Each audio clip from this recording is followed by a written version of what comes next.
Muddy River Mornings. I'm Bob Gough. And I'm Ashley Conrad. Here we are, the weekend before Thanksgiving. Wow. Getting our stuffing on, getting all ready for it, turkey, the whole thing. Yes, but before, yes, we have breakfast. We have not turkey gravy, but sausage gravy. And biscuits. Biscuits and gravy from Crazy Cakes. Our friends at Crazy Cakes always take care of us. It smells delicious. It does. I was warned not to stick my finger in it, but it's pretty tempting. It smells delicious, yeah. Well, yeah, after we're done, you and Randy can fight over it. Yeah, That's okay. fine. That's fine. So, I'm talking about stuffing. I'm not talking about like you being full of stuffing or anything, Yeah, you well, know. But sometimes I'm full of it. well, we all are. Yeah. So, well, anyway, we have a lot of good stuff to talk about. We are going to look ahead a little bit too, because we are not going to have a show next week. Right? We're going to be recovering and getting ready for, and yes, all the things. So anyway, we're going to go ahead and get things started with our recap, and here's Ashley. All right. The city of Quincy put the kibosh on public comments on their Facebook page. Folks, this isn't just a First Amendment issue and a few bad apples spoiling it for everyone else. The final straw was someone suggesting that city employees were performing sex acts for promotions. Really, people, this was a post about kids, right? I mean, do we have to stoop that low? You can catch my interview with Mayor Linda Moore on Minutes with the Mayor to learn more. Yeah, so clean up that Facebook page. And also, clean it up, Hannibal. City's tired of your lawns looking like mini junkyards. At this week's meeting, the Hannibal City Council said the city would step up enforcement to make things a little nicer around America's hometown, sort of what the action Quincy took a few months back. Absolutely. And don't you just love it when taxes go up? No, not really. This week, many of our local governing bodies are letting us know that they're keeping their taxes rate flat. While that's great and all, the value of your property keeps going up, and that means you're still paying more taxes. It's all about EAV, and Michelle McCormack gives us more great information that you can find today on Muddy River News. Michelle also has going to tell us that the Quincy Public Schools are still needing teachers 3 months into the school year. They have 30 open positions. Now, the district says they need to raise teacher pay. Being the husband of a teacher, I'm not going to argue that. But they are last in teacher pay among the 55 school districts who are roughly the same size. Also, no word on the suspended Denman Elementary teachers. They are still paid on paid administrative leave.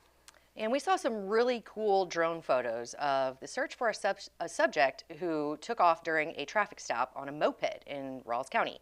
Hannibal police found Justin Nichols, who was wanted for multiple felony warranties out of Marion County and Illinois counties, hiding in a creek bed just north of the Salt River.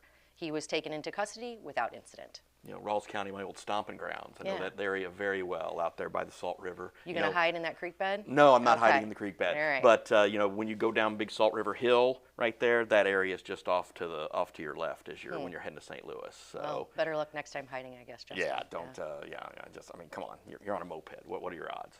So, anyway, I want to thank you and remind you that Muddy River Mornings is driven by Hess Auto Agency. We'll hear from Hess and some of our other sponsors.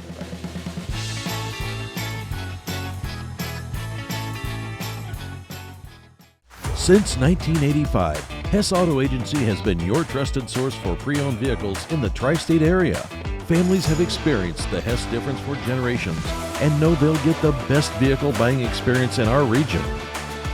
With an ever-changing inventory, you'll find the right car at the right price. So when you want the best, don't guess.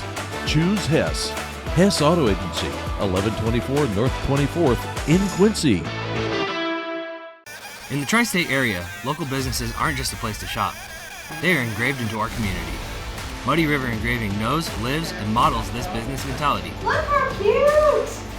From getting gear for your team, those turned out nice, thank you, to a custom gift for friends or family, Muddy River Engraving will take your idea or story and bring it to life with his products. From 1 to 1,000 items, Muddy River Engraving can handle any project for you. Muddy River Engraving, engraved into your community. The saying goes, the more things change, the more they stay the same. That is not the way it is with diabetes.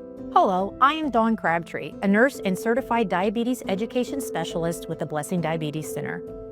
Over the past 20 years, the number of adults with diabetes has more than doubled. That's 38 million people. But 1 in 5 of them don't know they have diabetes, a disease that can take their life. Diabetes stops your body from processing blood sugar properly, leading to serious problems over time, including heart and kidney disease, vision loss, blood circulation issues, and amputation. Anyone can develop diabetes. Some people are born with it. But the good news is most of the rest of us can reduce our risk by eating right, exercising, maintaining a healthy weight, seeing a healthcare provider regularly, and being tested for diabetes. November is Diabetes Awareness Month. Let's celebrate by reversing the diabetes trend. Women are exceptional. In the workplace, in the home, in the community, we fill so many roles vital not only to our success, but also the success of those around us.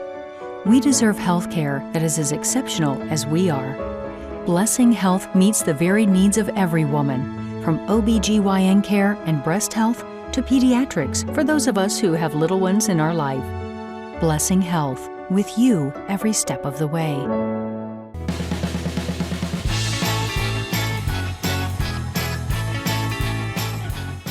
Welcome back, and we have a new feature on Muddy River News called Robin Writes, and it's really good, and Robin Garrison Leach is the one who's doing the writing. All right. And I had a chance to talk to her a little earlier, and here's what she had to say. And we're talking with Robin Garrison Leach, who's writing the Robin Writes column that appears now in Muddy River News. Welcome. Thank you. It's good to be here, I think.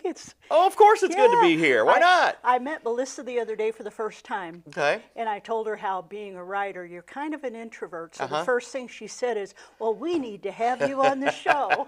Well, like, I mean, yeah. great. No, it's good, though. I mean, you started writing for us in about October, and I think that, it's been a very welcome addition. We really appreciate your contributions. Oh, I'm loving it, yeah. And, I think that, so when did you get the writing bug?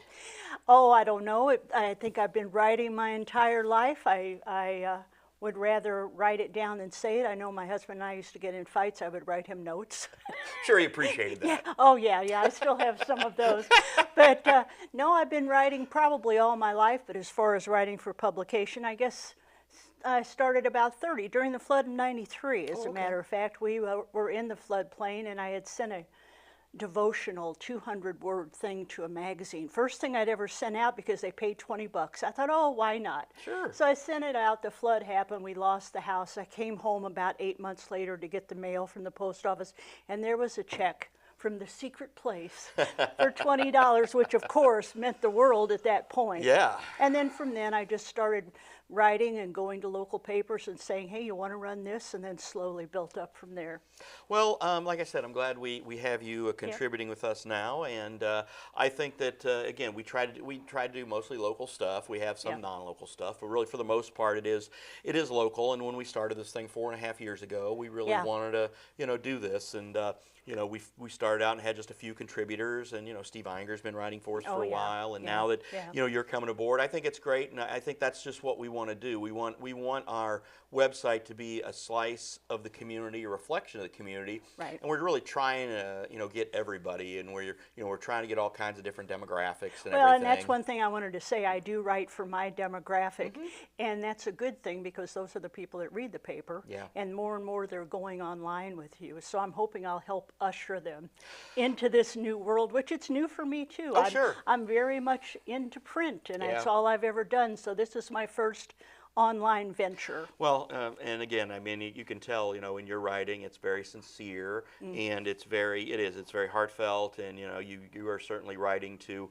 a demographic. I'm not sure who Steve writes for. He just writes for himself. He just writes for fun. He just writes for his fun. Yeah, just throws everything out there. I always said I think we're all living the same life, and God has given me a very ordinary life. I haven't been a lot of places, had a lot of small jobs and things. I raised a family, and I've just done everyday things. But those are the things we all do. So when I write about them, sometimes I think, who would want to read this story about how much I love having a clothesline, or how horrible it was teaching my daughter to drive, or how my husband's a very slow talker, and I'm like, get to the point.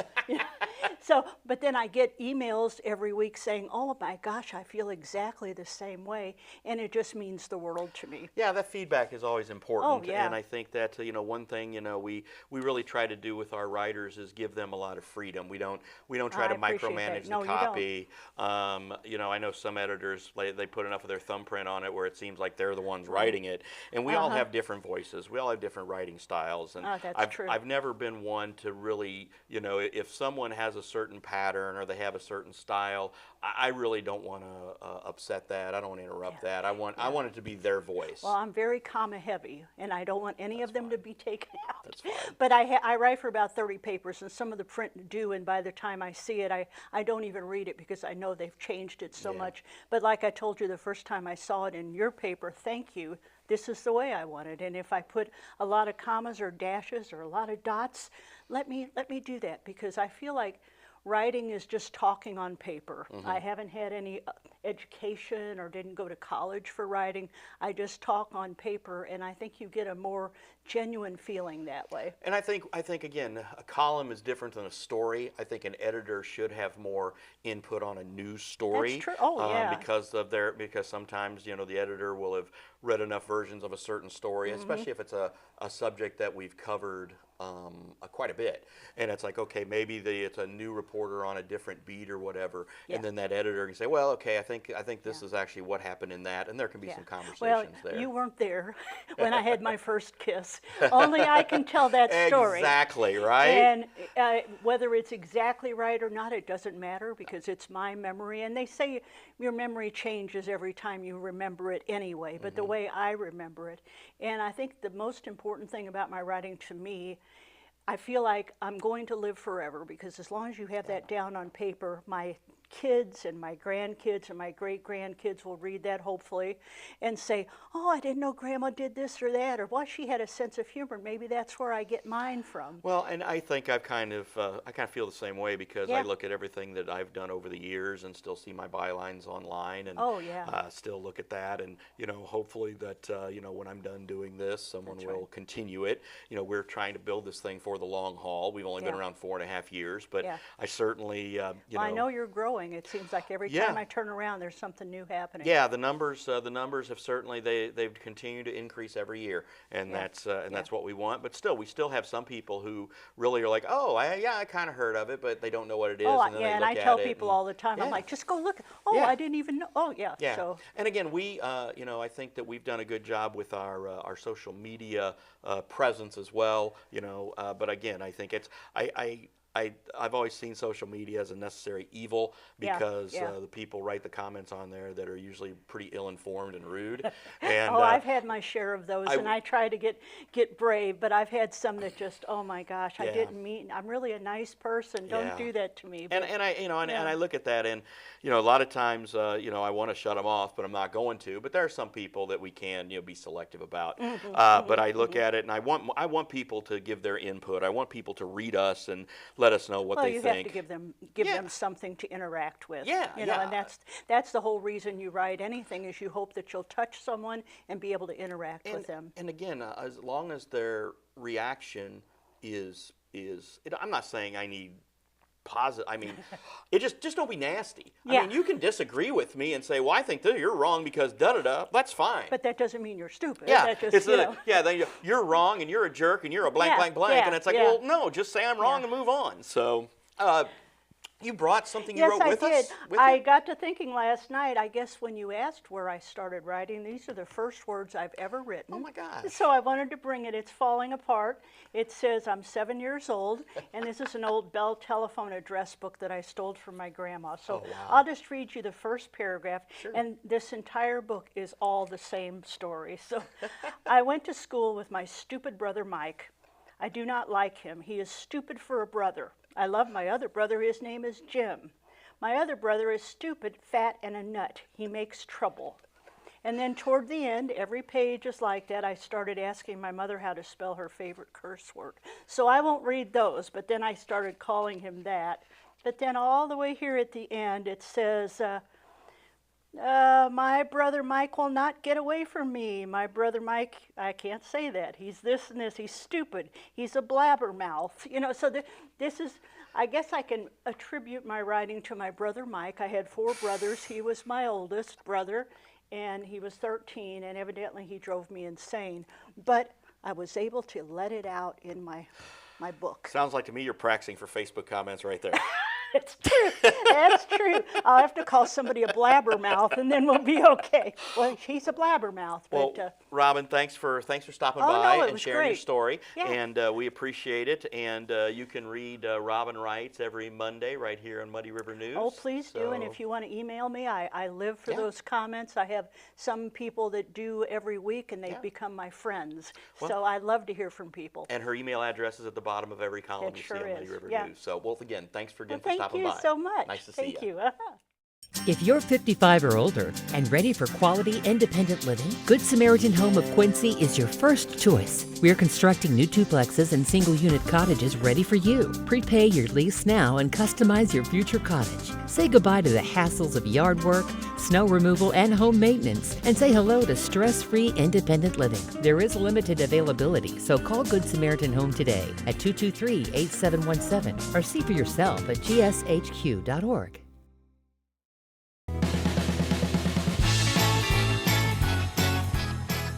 Yet another busy week at Muddy River.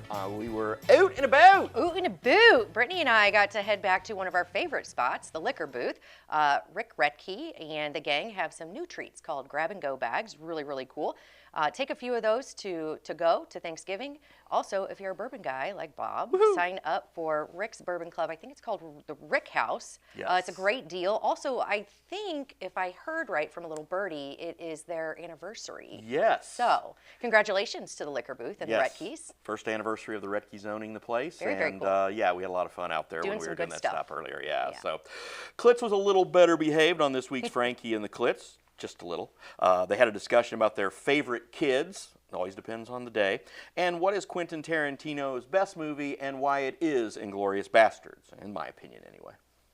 And with Brittany on her vacay, we had 2 Club Muddy guests this week. Rich Marcola talked about sports, music, and all things St. Louis. We talk about him being a transplant from the Lou, who's made Quincy home for 30 years, and where is the city's best Italian food? We all know it's on the hill, but which one? Also, the super fun Chrissy Duran comes in to talk about her amazing volunteer work, and she works on Bob about getting her own podcast. Don't we all want one? I feel like Oprah. Yeah. You get a podcast, you get a podcast, you get a podcast. Well, on one of our other podcasts, Muddy River Business Spotlight, Ron Kinshirf talks to Ann Riggs with Culver Stockton about the school's nursing program. Nursing like teaching is another one of those underpaid and underappreciated performances, and they do invaluable work. I know that's not the greatest sales pitch, but still, kids, go out there and be nurses and teachers and doctors and, try to make the world a better place. Yes. And Brittany made a trip across the river to do a little hunting. Well, okay, so actually she and Randy just went to look at a beautiful hunting lodge. She talks to Bob Havermill with Practical Tactical Plus about his hunting Shangri-La in Lewis County of our shenanigans. It's hunting season around here, so be careful with all the deer running around out there. And on this week's edition of Picks, Parlays, and Pints, brought to you by Utopia and Heck Gaming, Shane and I get you ready for football down the stretch. Also a little fantasy football talk, and I fully realize now that I'm in too many fantasy leagues. And sitting next to me is Bob's fantasy. You're making my dreams come true. Well, wouldn't it be everyone's? I would think so, yes. Yes. But now I know you get to talk about your favorite thing. Yes, sports. Sports! Did I do that okay, Brittany? Sorry. Fill it in. Big shoes to fill. Sports brought to you by Neiman's.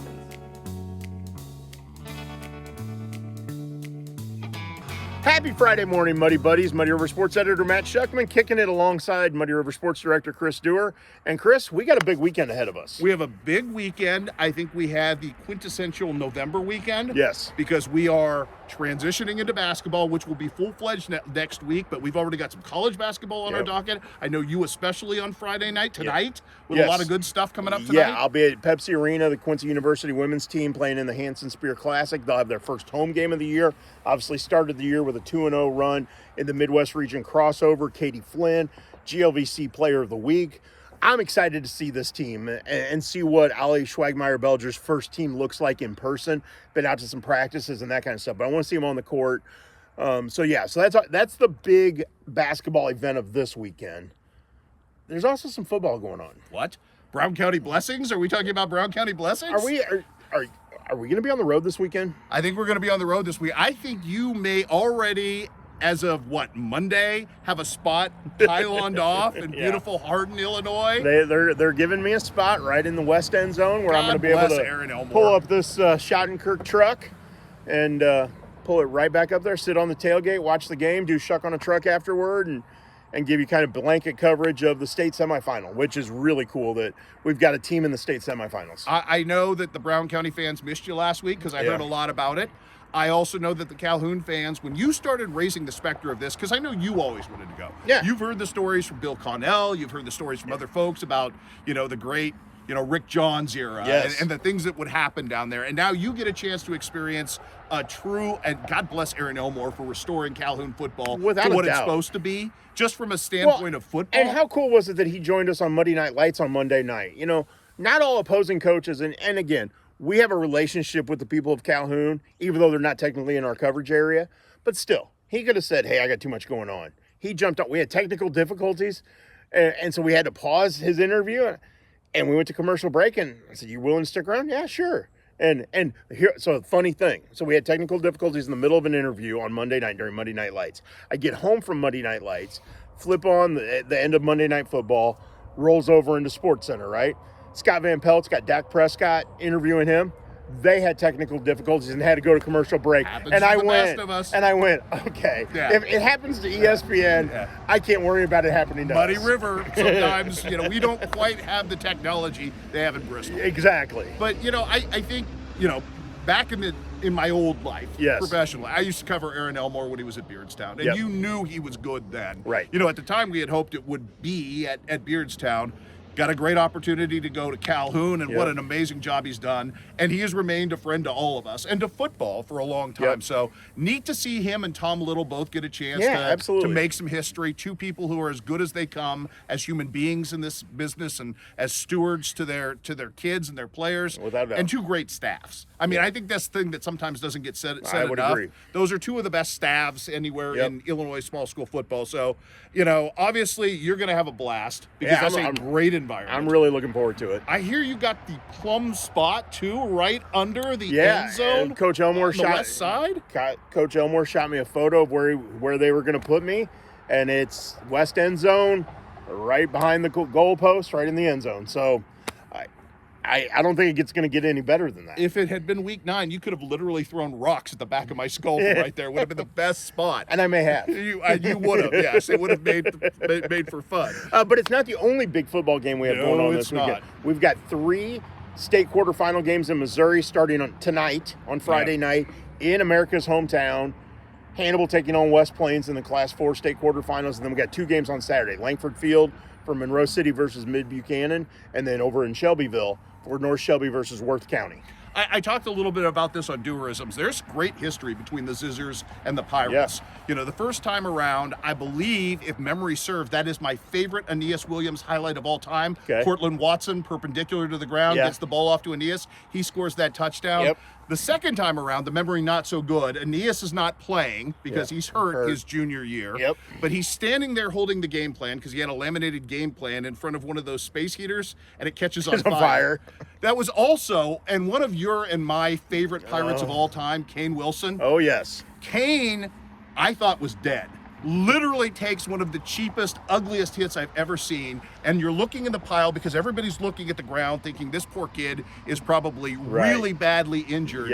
And you turn around and he gets up not just out of the pile, but he emerges elsewhere smiling on the other sideline, laughing and giggling. And I'm like, is this kid superhuman? Well, he was kind of like Kane the wrestler, rising from the dead. All that was missing was the pyro. So, I mean, those have been a couple of really intense games between those two programs. And then Langford Field will be a great setting for a state quarterfinal game on Saturday afternoon.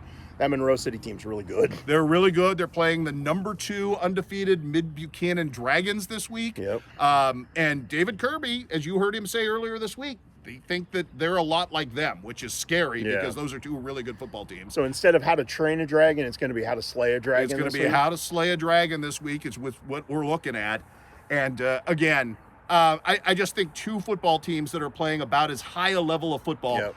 And everybody wants to talk about Blair Oaks. Man, Blair Oaks nearly got taken out by our friends in Centralia last week. Everybody wants to talk about that. Do not lose sight of the really good teams still left in that Final Eight, because there's a bunch of them. Absolutely. And Monroe City belongs with any of them. Absolutely. And then 8-man fun up in well, and as you and I discovered this week, not reading the districts, but as we discovered from Ken O'Laughlin, because Worth County has not played a game away from home, North Shelby is awarded a home game. That boggled my mind, because I always thought the way it was set up, if you're an odd number district in an odd number year, you host the state quarterfinal. It doesn't matter how many games you've been at home, but apparently not. They've tried to level the playing field, which means, and that's a really good environment. Yeah. Ken O'Loughlin's team coming off, I would argue, its very best performance of the season. I mean, yeah, they gave up some touchdowns to Cooper Clare, but everybody's given up touchdowns. They won 72-32. And they just pounded them. Yeah. Just pounded them. And so I think all of our teams have giant challenges ahead. Yep. All of them are very good teams. You and I both keep our fingers crossed for 4 wins. I don't know that we're going to be lucky enough to do that. We'll just gotta wait and see. We take one, though. You know, as long as we have 1 or 2. Well, the one thing we do know going into this weekend, there will be a WIVC team playing for a state football championship Thanksgiving weekend. And we just don't know which one yet. And, you know, I think that represents our conference very, very well. Very, very, very well. And either one that emerges is going to have a really tough fight on their hands, whether it's Stockton or Lena Winslow, whoever comes out of that rematch. It doesn't matter. The NUIC is just, it's nails as well. It's the best northern small school football conference. WIVC is the best one in the South. And that's as it should be. I mean, we're getting a true kind of Super Bowl. Yeah. And good for that. And again, you know, just from a standpoint of you and I knowing Tom Little forever, he's been so close. Yeah. It would be a great storyline if he gets over the top, regardless of what happens next. Yep. So a lot to look forward to this weekend. I know you got to go gas up the Highlight Wrangler and hit the road and get some stuff done. I'm looking forward to it, though. It's been too. a really good start to this week and a really good transition into winter. Yep. And you know, obviously, Thanksgiving week looms next week. Yeah, that's one right. One of your favorites, one of my favorites. We're going to have a lot going on. We're going to be busy next week, but that's a good busy. The best kind of busy. Exactly. There are no holidays in our business. Nope. I'll be working Thursday night. It'll be a beautiful thing. It will be. Awesome. You guys have a great weekend. Make sure you check out everything at muddyriversports.com, because we're going to have blanket coverage of everything going on.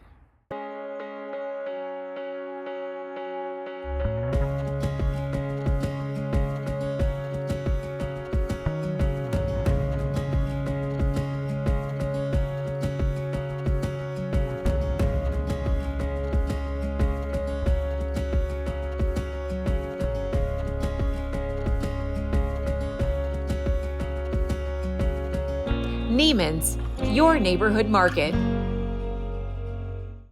Are you ready for snow? No. Our meteorologist Brent Clair is giving his first snow prediction, and it's a little sooner than you might think. I'll get my fireplace ready. Sounds good. Here's how's the weather up there from Farm and Home Supply. Okay. All right, I got a rainy day joke for you. Rainy day, it's a perfect day for rainy day joke, yes, sir. So what do you call a pile of pennies in the rain? Well, pennies are rare these days. Exactly. So it's called climate change. Oh, gee whiz. I'm Doritos-ologist Nathaniel Jones. This is meteorologist Brent Clair. So how's the weather up there with your weekend forecast? And Brent, we're getting a little precipitation outside. We talked about that coming in. So a little bit, a little foggy, nice. you know, as we are kind of on that fringe of a front. You know, that's the overrunning the moisture that comes ahead of a front, and cloudy skies, and it looks like it rained overnight, but it really didn't. It just, the moisture was so thick, and that fog, just precipitated just enough.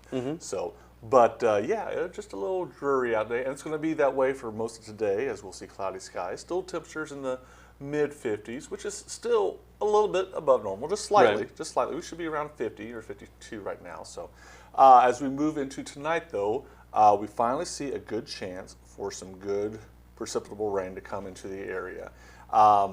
We're still debating on how far north it's going to get. So it may just reach to the I-72, 36 corridor, maybe a little farther north. But anyway, there's a good chance we could see a good measurable amount of rain with this. Now, I said earlier how I was concerned about moisture, like it's been so dry.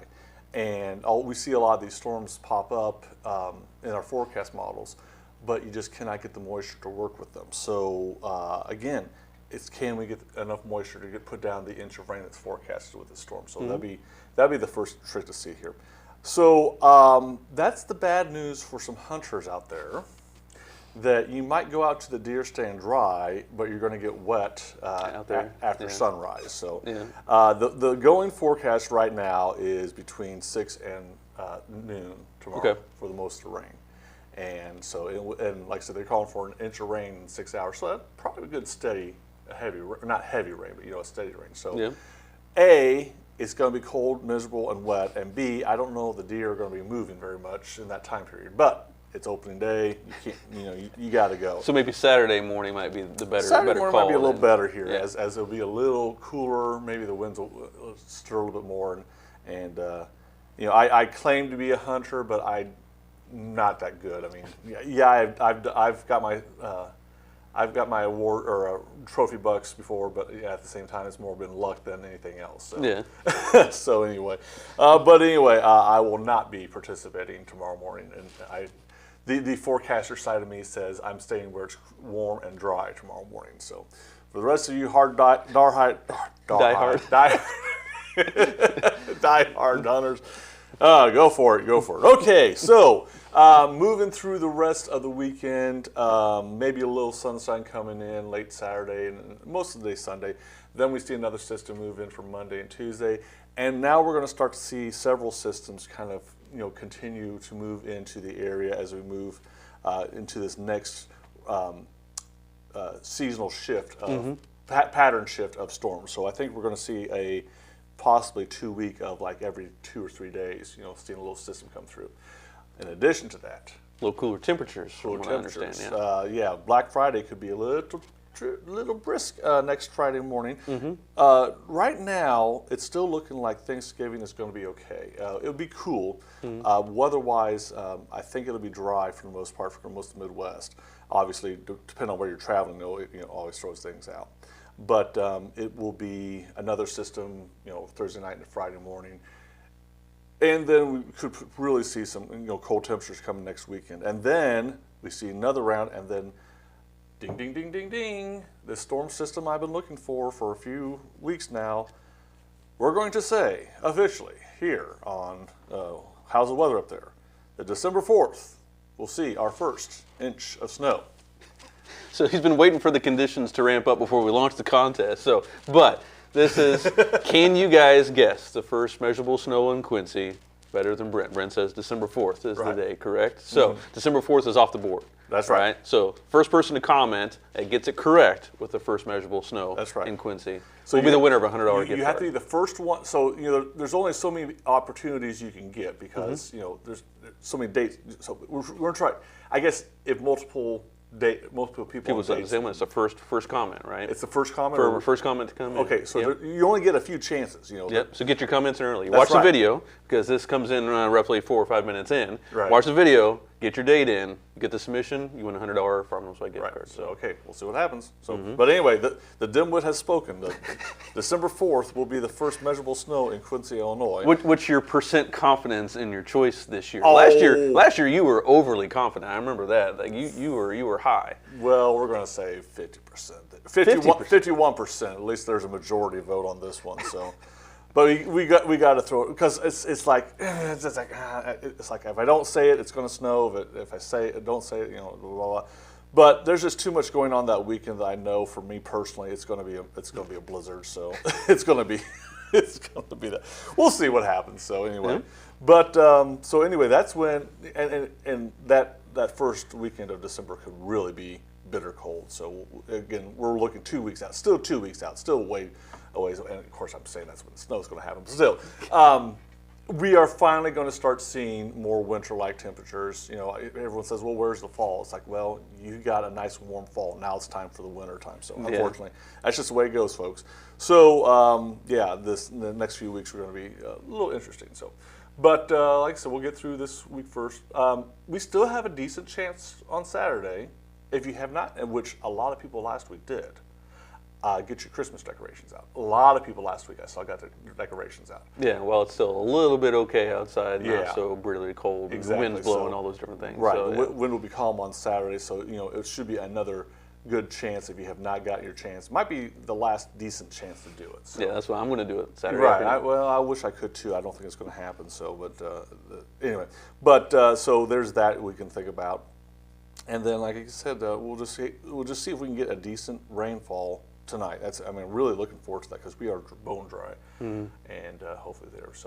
So yep, we'll see what happens. And like I said, all the hunters. Oh yeah, yes. if you are a hunter going out there, and I know live you have the condos and the Airbnb deer stands nowadays with heaters and everything. We got the buddy heaters, and they'll take care of them. That's right. So this is a shameless plug for Farm and Home. So this is a travel blanket. So not only for the hunters, but also your car emergency kit, right? Absolutely. So when the snow does come, icy conditions, you always need to have blanket, maybe two, battery powered flashlight, all those different things, right? So this is something that it's nice, convenient to carry. It's folds out into a full 50-inch by 60-inch blanket, super soft, but it comes in this nice little pouch. Hey, thanks.